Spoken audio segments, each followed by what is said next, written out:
Kerajaan Mongol yang dipimpin oleh Kubilai Khan, merupakan kerajaan yang sangat kuat pada abad ke-13 Masehi.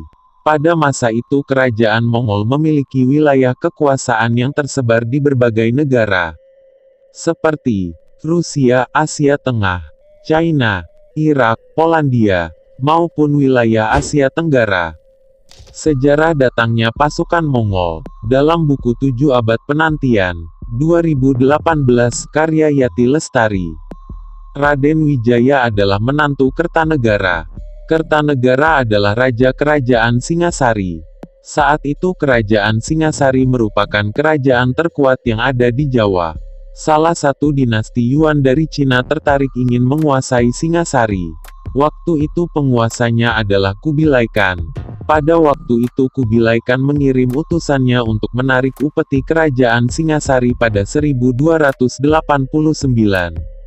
Sudah beberapa kali Kubilai Khan mengirim utusan ke Jawa, yakni pada 1280, 1281, dan 1286. Namun bukan upeti yang diperoleh tapi penolakan. Bahkan dengan teganya mengiris telinga utusan Kubilai Khan yang terakhir. Kondisi itu membuat Kubilai Khan marah dan mengirimkan ekspedisi besar ke Jawa sebagai ungkapan kemarahan. Sebanyak 20.000 sampai 30.000 tentara dikirim dalam ekspedisi tersebut.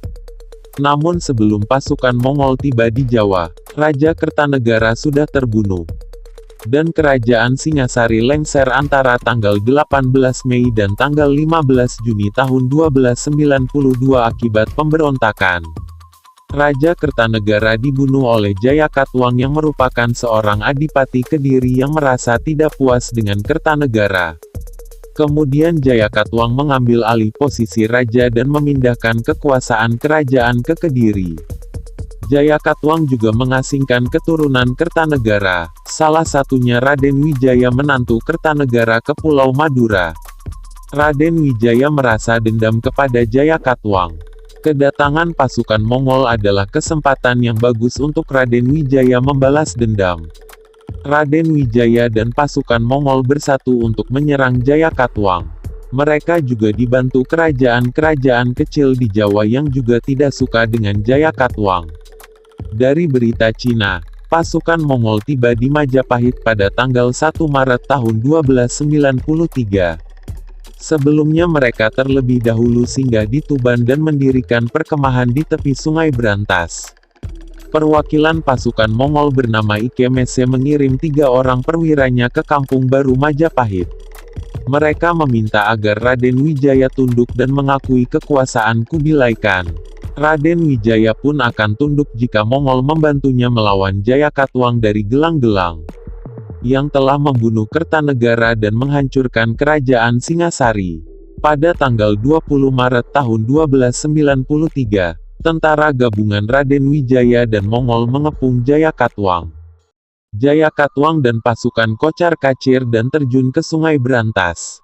Setelah menundukkan Jayakatwang pada tanggal 26 April tahun 1293, Raden Wijaya meminta izin kepada pasukan Mongol untuk kembali ke Majapahit untuk mengambil upeti dan para gadis cantik, sebagai tanda tunduk kepada Mongol. Raden Wijaya juga meminta dikawal tentara Mongol. Akhirnya 2 perwira dan 200 prajurit Mongol mengawal Raden Wijaya.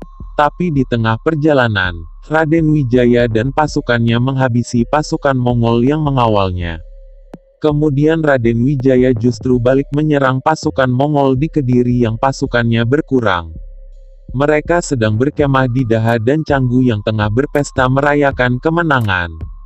Karena diserang dalam keadaan tidak siap, akhirnya 3.000 pasukan Mongol tewas. Mereka pun terpaksa mundur ke laut dalam kejaran pasukan Majapahit dan meninggalkan tanah Jawa. Pasukan Mongol hanya 4 bulan berada di tanah Jawa. Pada tanggal 31 Mei tahun 1293, pasukan Mongol kembali ke Cina dan tiba tanggal 8 Agustus tahun 1293. Raden Wijaya menjadi raja pertama kerajaan Majapahit pada tanggal 10 November tahun 1293. Setelah peristiwa itu pasukan Mongol tidak pernah datang lagi.